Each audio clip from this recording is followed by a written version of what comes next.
welcome to Round Robin. I'm your host, Robin McCormick with the City of Hampton. And today we're going to meet some people behind an organization called Hampton Roads Community Action Program and learn what they do. My guests are Kevin Otey, welcome. Yes, thank you. And Terri Francis, hello. Good morning. First of all, this sounds like a new organization. Like, you know, I've never heard of this before, but it's not. No, it's definitely not. No, it's not. So we are formally known as the Office of Human Affairs. And so we have been serving the residents of Hampton for over 50 years. But we didn't think of it because y'all seem like a Newport News organization. Right. And so one of the things that we had to do, we found that we needed to continue to grow. And nonprofits, you know, when you see a need, because we are a community action-based organization. And so once we found that there was a need on the south side as well as the peninsula, we changed our name to be the Hampton Roads Community Action Program, because it's not only just one particular city, it's a community as a whole. And when people move, they move around. And so we want to make sure everyone can have the best opportunities to transform lives. Now, you know, when you say maximizing opportunities and transforming lives, those are, you know, your kind of big buzzword. Like, what does it mean? What are some of the concrete programs that help you accomplish those goals, so, or through which you accomplish the goals? Right. So we have over 20 programs. We're mostly known for our Head Start, where we have over 1,400 children throughout the Commonwealth. So we're the largest provider, but that's not only the thing that we do. We have housing programs where Ms. Francis will talk a little bit more about that, but we have Project Discovery where we're in all of the middle and high schools where we help first-time generational students. We work with seniors. We have senior programs so that gets them out of the home or they're in living facilities so that they can have recreation activities. And we also support veterans. And then also teen moms. You know, teen pregnancy is an issue. And so we actually are working with Riverside to make sure that we address prenatal birth and all the way until the child is fully developed. And so I think Ms. Francis could share a little bit more about the housing area.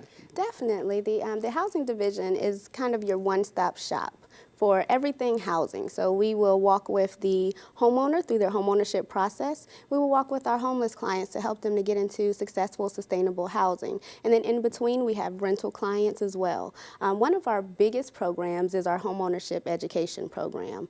We do those typically 9 to 12 times throughout the year. And this is where we help to motivate first-time homeowners. We walk them through the entire home process from working on your finances, understanding your credit, all the way through the closing portion where they get their keys. So it's a really exciting program, a really exciting entity to be a part of. The housing division is a lot of education and a lot of counseling. So any area that we do education in, we also do one-on-one counseling. So we will work with homeowners, renters, homeless clients. Other programs that we have are in order to educate the community on fair housing. A lot of individuals do not know their certain fair housing rights or know that they are a protected class under fair housing. So it's, you know, a very vibrant way of getting innovative messages out to the community, but also it gives the homeowner or the renter an opportunity to make an informed decision with their housing choices. And that's something that's very necessary with our goal of eradicating poverty and self-sufficiency. So you really work with people from prenatal, Yes. Right. from teen moms or other, you know, moms to through the senior age. And, you know, by the time they're seniors, it's going to be a little hard to eradicate. If they're in poverty at that point, you're making their lives better. Definitely. But throughout this earlier continuum, you are really working to help people get themselves out. This is not a handout program by and large. No. Right.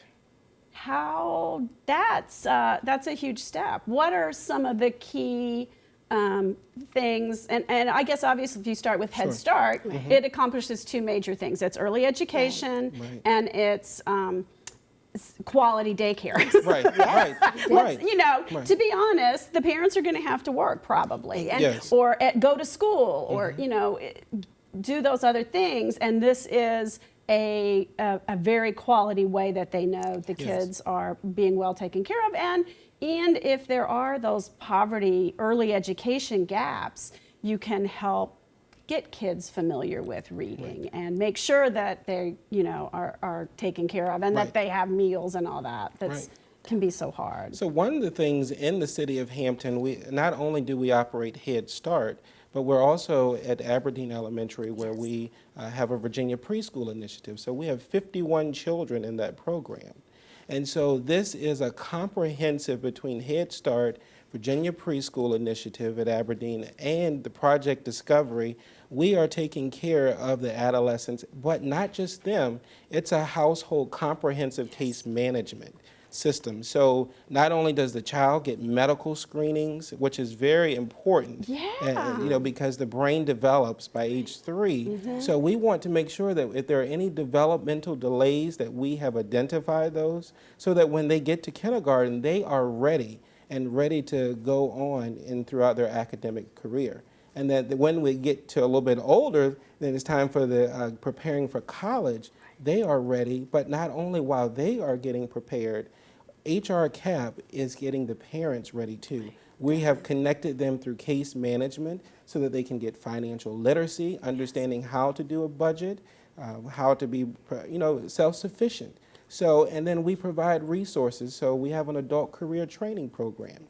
So that's where we will fund an individual that wants to get a different skill set or a new skill set and preparing them for a new job. Because we have to understand that with the population that we do, a lot of them are anywhere between $17,000 to $20,000 with an annual household income without any broadband. So we really have to bridge that gap of technology as well as education, employment, and transportation, and that's what HR CAP is dedicated to committing to. So how do you do this? How are you funded? So who comes up with the money to do this? So we are federally funded for the majority of our programs. Of course, Head Start is a funded program by the feds, as well as the Community Development Block Grant and CSBG, which is Community Services Block Grant.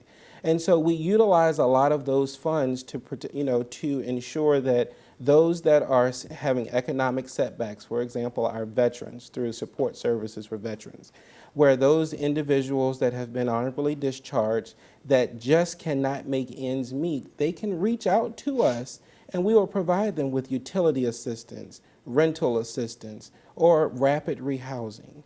So that's what we do, but we really want to share that no one can be self-reliant on government funds. And as an opportunity for those that are listening, that they can also donate to us because we still have a gap. We're serving over close to 6,000 individuals directly here in our community.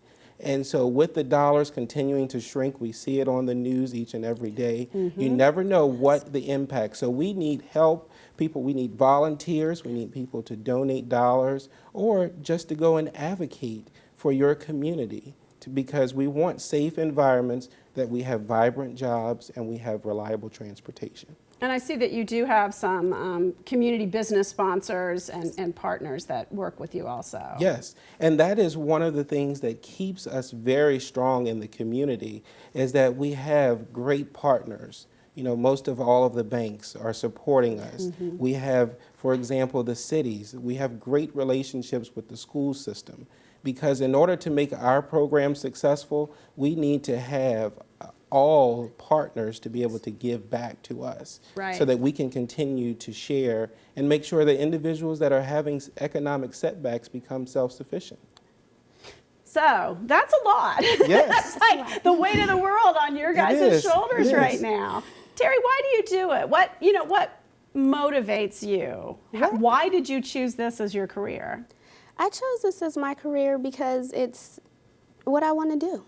It's what I need to do. It's, like I said, one of the things that brought me to the agency was the housing department. But after I got to the agency and learned about all of the different programs and the mission, how could you not be a part of such a wonderful agency?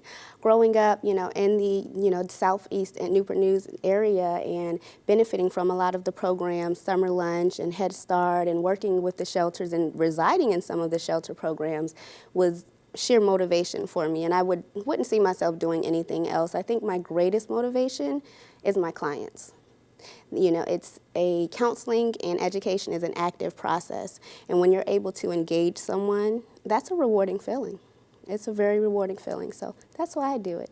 So you remember Yes. the people who gave you Yes. that Definitely. assistance when you needed it or your family needed it. Yes, I remember being the child in the corner of the office with my mom while she's filling out paperwork and just, listening to her tell our story as a family and the reason why we may have been displaced or the reason why we may have needed assistance. And it was, at that point when I realized that this is my calling, this is what I want to do with my life. And, very young, I realized that community engagement, working in the community, was something that was going to help to not only me, but help the entire community. Because sometimes people who've gone through that kind of a difficult Yes. background don't want to look back. They want to Exactly. get out Yes. and stay out Yes. and not look back. And you've no. really made that commitment Yes. to look back, but in this positive way. Yeah, it's kind of like I have inside knowledge. And so too, one of the things I tell my clients is that, let me take that burden off of you. Let me take the emotion out of it for you. And let me be your advocate. Let me help counsel you. Let me help educate and train you. And that's what HRCAP does with all of our clients.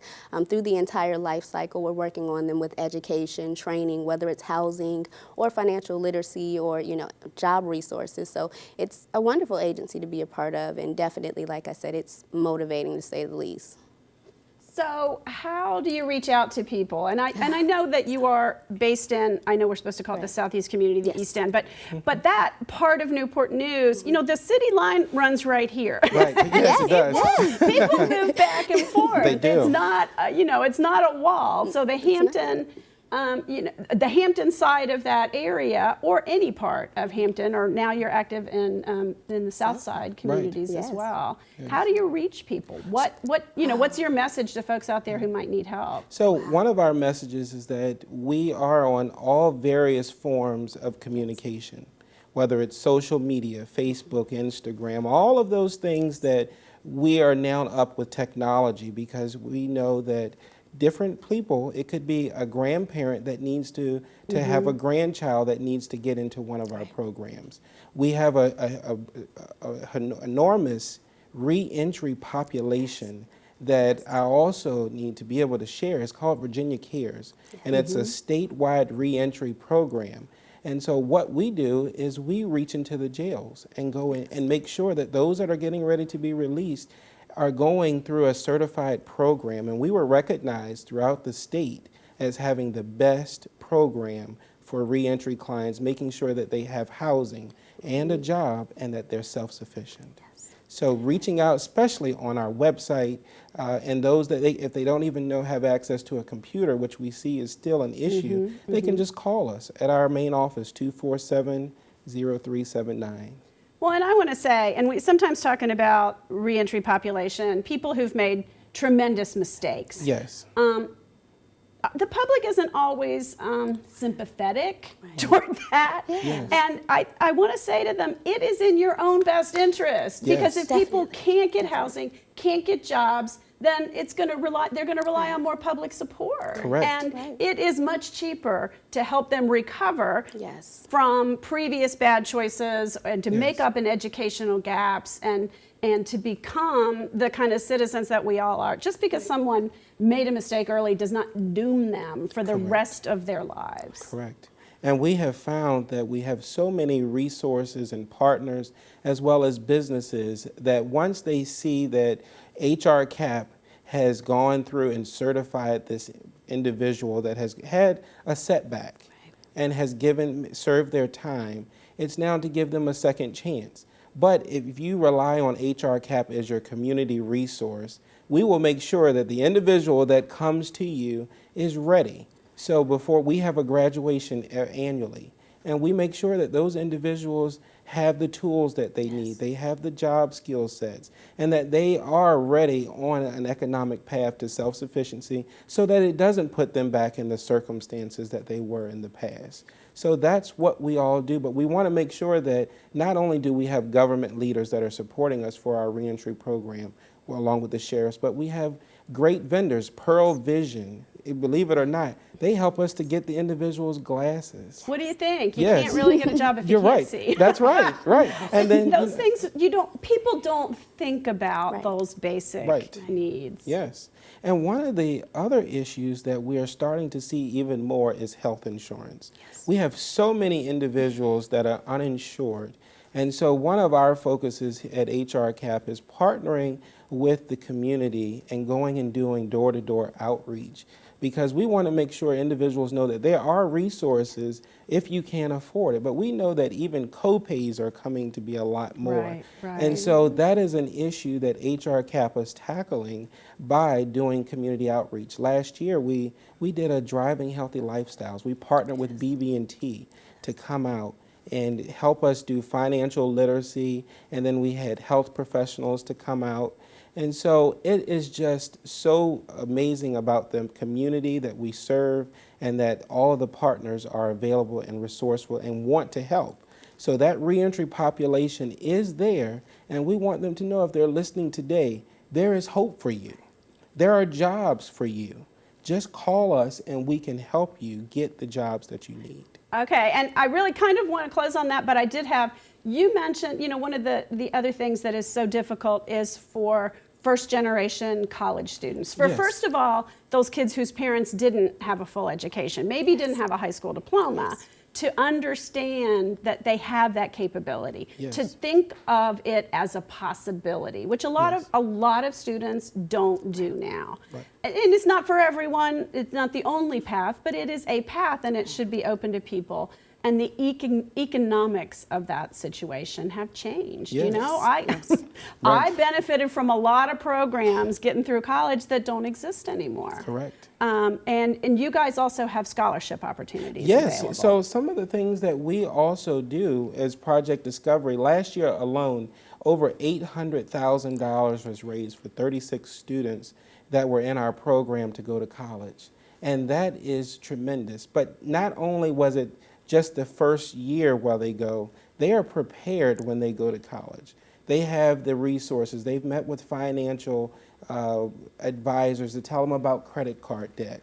They are also know that we are still here for them, so that if they reach a scholarship or academic issue, call us and we can still be that mediator to help you, because we want to make sure that you continue on, that you just don't stop after year one or year two, that you do and it is graduate. such a change for people. It is a hard Right. year, particularly for people who are at a college with people who have a lot more resources than they Yes. do, Yes. who have, a family background that supports them and prepared them and all that sort of thing. It is a very, Yes. very tough transition, so it's great that you guys are there. Yes. Well, thank you so much for Thank coming you. and sharing all this information with us. It's been great talking Same with you. here. Thank you. Thank you.